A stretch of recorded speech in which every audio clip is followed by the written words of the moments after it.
bakunzi bacu bakunzi ba B Info Plus kenda baramutse ndabahe n'ikaze makino iganiro cacu cuno musi tugenekezo rya 17 kwezi n'ukwindi umwaka wa 2025 ndamutse cyane abantu bose badukurikirana aho baherereye hose yaba bari ngaha mu gihugu cacu ciza cy'u Burundi abari mu migabane igiye itandukanye tutibagiye Amerika, Asia na Europe mu bice bine cyane mu mpande zine zigize isi bumve yuko tubaramukije cyane tubaha n'ikaze mu hano makuru yacu yuno musi nuko bisanzwe ndi kumwe n'umusisanguzi muri studio kugira ngo tushobore kuyaga vyinshi na cyane cyane ku ma operation yagiye arabahagiye hatandukanye tutangiye mu ganiro cacu ntangure ndamuramutsa cyane umusisanguzi waje n'umusisanguzi nizere yuko umeze neza.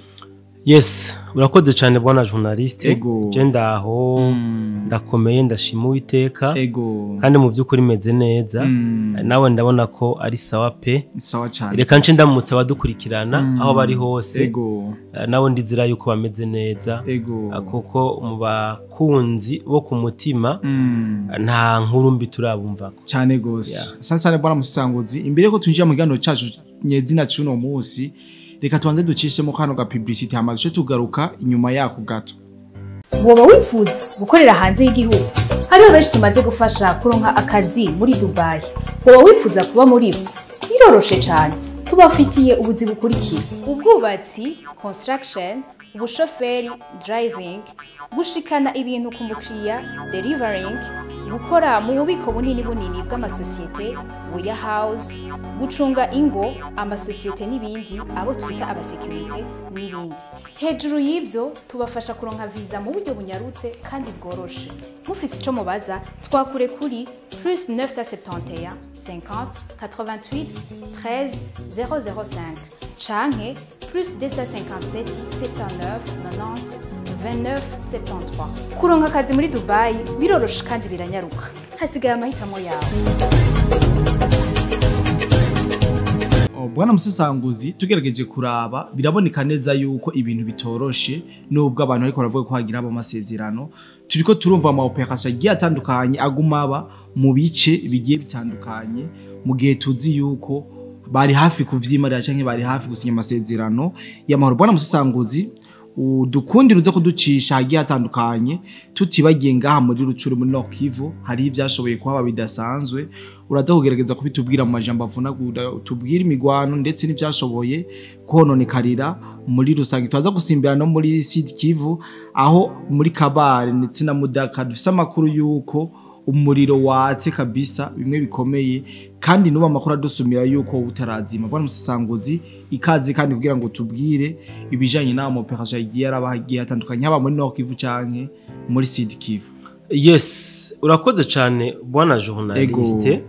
Muri Nord Kivu cyane muri Rucuro niho M23 yagabye ibitero ku birindiro bitandukanye kandi biri mu buce nyine bunatandukanye by'aba wazarende. M23 mu byukuri yagabye ibitero ariko kandi ibitero byakoretse muri Rucuro sinovuga ko byari ibitero biremereye cyane gose ni bya bitero byo kugira ngo barabe yuko wazarendo yo biri maso yo bigabye nivyo bashoboye gukora kuko bacatse umuriro bumvise abo wazarendo babishuye baca bahagarika. Bose novuga yuko hari intambara zikomeye zabaye muri Rucuro ariko gusa habayeho gukozanya ko biturutse ku kuntu zino nyeshamba za M23 zagenda zigerageza hari birindiro byabo wazarendo nkuko nabivuze kugira barabe yuko bahagaze magabo.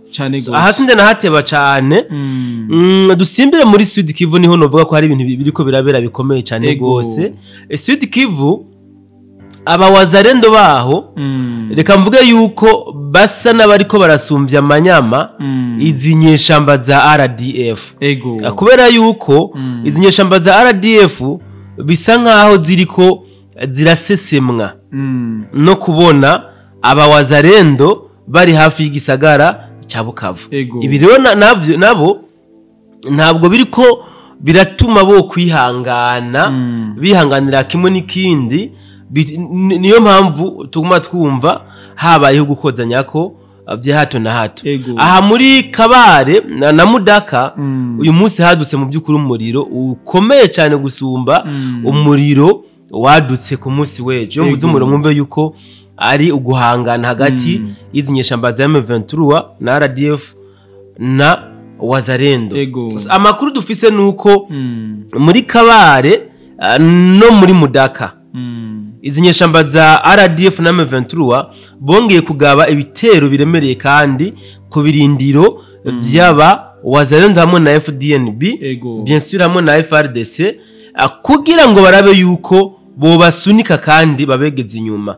Ariko nkuko nakubwiye ko basa nabanganya amanyama n'akanyaro ntabwo byakunze kuko aba wazalendo baciye bahagarara bwuma nkuko babigenje ku munsi w'ejo kabisa barahagarara ibirindiro byabo ku buryo zinyeshamba za M23 zitashoboye no gutuma batakaza imetero n'imwe ahubwo aba wazalendo babasubije inyuma nkuko babivuze magingo aya baracana rasana bivuze ngo ni wazalendo ikirondera izi nyeshamba za M23 ni mandi majambo ni nka kumwe byagenda ku munsi w'ejo ku munsi w'ejo baragabye ibitero mugabo birangira ahubwo babashoreye baranatakaza n'ingabo. Aha rero ikindi kintu uvuga bona journaliste nuko amakuru mfise yo kwizera karava ku mirongo y'urugamba aremeza neza yuko baba FARDC za special force Chirombo aherutse kurungika muri Sud Kivu banse kurasa vuba ntibari ko baragwana bo bavuga yuko bizeye yuko intambara igiye guhera biciye mu masezerano agiye gusinywa hajya idoha muri Qatar. Ariko kandi ku makuru mfise y'ukuru nuko kumwe nabivuga ku munsi w'ejo igihugu cy'u Rwanda bisa nkaho cigumuye kubyajya amasezerano ibi ndaza kwifatira umwanya uyaguye mu kiganiro cyo gukora mu andi masaha nze gushikiriza badukurikirana ingene vyagenze kugira ngo u Rwanda rushore kwigumura naho bigeze ibya amasezerano. Ariko muri rusangi tugiye kwegeranya bimwe n'ibindi mu byo tuko turabona izi nyeshamba za RDF zikomeje gukora birerekana neza yuko zitizeye ikintu na kimwe kubiza kuva nako ntibizeye gukurikiza ibiza kuva cyangwa se ibyo baza kuba bisinye bonyine ubwabo umwajya amasezerano karabera idoha muri Qatar kuko bobo ntabwo bakomeza gutinya gutakaza ingabo bakomeza kuzishora mu rugamba mu gihe tuko turabona wazalendo na FDNB bobo baratekereje bagumye mu birindiro byabo ni kuvuga izi ntambara zose ziriko ziraba ni M23 ikomeza kuja kubasotora aho basanzwe bari ku birindiro.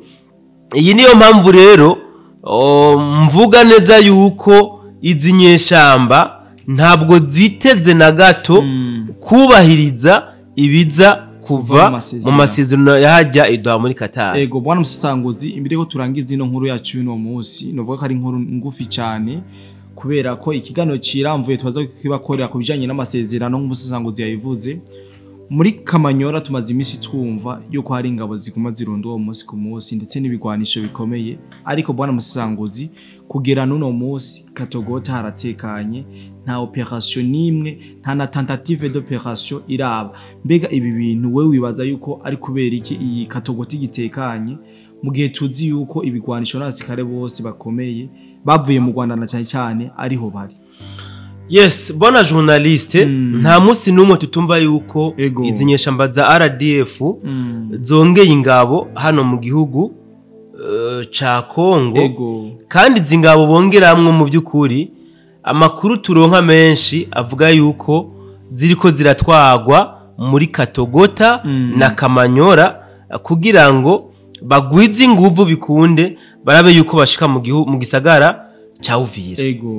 Ariko bwana journaliste buriya tugira amakuru menshi ariko ntabwo tujya rushaka hose kuyashikiriza abadukurikirana kuko hariho amakuru usanganye n'abarayibanga umuntu aba yaronse mu buryo nyine bw'ibanga atabashaka kuyasangiza abandi mu gihe runaka sivyo. Hariya Katogota hariho umutego uteye ubwoba. Umeze gute bwana Musanguzi? Izi nyeshamba za RDF bwana journaliste zarateze umutego aba FDNB n'aba wazarendo ku buryo iyo bakora ikosa bakagwa muri uyu mutego wari gusanga wanashaka n'igihugu cy'u Burundi kinafatiwe n'ibihano sivyo. So izi nyeshamba za RDF ubwazo byaranse yuko zishobora kurenga ibirindiro by'abarundi muri Ruvunge na Sange, ni kuvuga defense ihari y'abarundi byarabonaniye yuko bayirengana. Mugabo ku makuru twagana dushikizeho ku mirongo rugamba twarigeze kwerekana aho abawazarendo barashe zino nyeshamba baragaragara no ku mupaka bakamanyora n'amafoto twarayerekanye sivyo. Mugabo umuntu aciye baza ati ni kubera iki byanse yuko bagumya bijya birindiro bya Katogota na Kamanyora abawazarendo ariho bahaguma. So bona journaliste ndakunze kuvuga yuko kuri RDF gutanga ibimazi by'abantu ntaco bibatwaye, bobo inyungu yabo nuko bashika kuri objectif. Hazoshake hashike babiri gusa kuri objectif, abandi bose bashake bapfe, iwabo ntaco bibatwaye. Noneho mwage mubibona mu bitero byagiye bibamo bagiye bagaba bonye n'ubwabo, ugasanga bagabye igitero bazi yuko baza kuhasiga ingabo zitari nkeya, mugabo bakagaba ca gitero. So hariho muri Katogota impamvu imwe rudende iriko iratuma FDNB batopera ngo bakure izino nyeshamba muri bijya bice, ija gusa n'impamvu iriko iratuma nako yatumye batopera igisagara ca Bukavu na Uvira.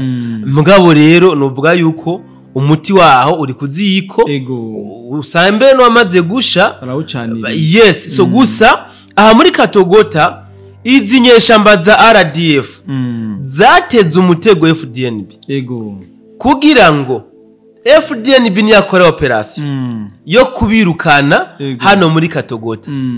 Izi nyeshamba zizoca zihungira mu Rwanda zije za Gisenyi zishike zirarika mu bene gihugu, zica bene gihugu bo mu Rwanda kugira ngo bavuge yuko ari FDNB yabasanze mu Rwanda yica abene gihugu. So iyi akanagatego izi nyeshamba za RDF zateza abarundi.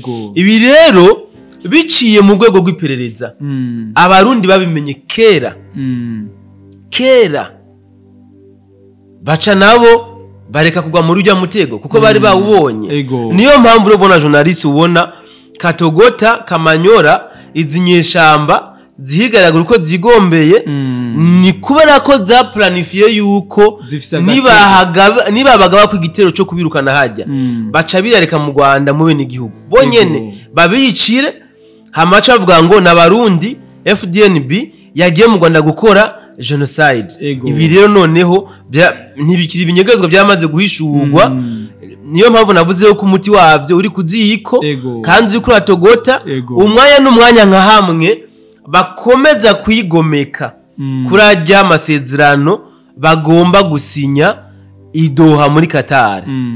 Turaza kuraba ingene ifurufumbi za kwaduka ni ifurufumbi kubera yuko bazo bavuze bati twebwe turi strong, ni muze turasane.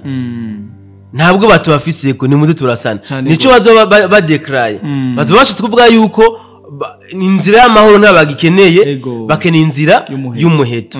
Ha rero duca turaba simvuge ngo ni hoko nakagomba badavambaza ngakagomba bandi hoko ni bande mugabo turaza kuraba ifurufumbi iza gutumuka hajya za Katogota Kamanyora Bukavu na zagoma hose cyane gose. Bwana musanguzi mboni no nkuru yacu tutoyigira ndende cyane kuko turafite byinshi byo gutegura nko wabivuze na cyane kubijanye n'amasezerano canke isinya y'ibiganiro muri Doha, ibiganiro vy'amahoro.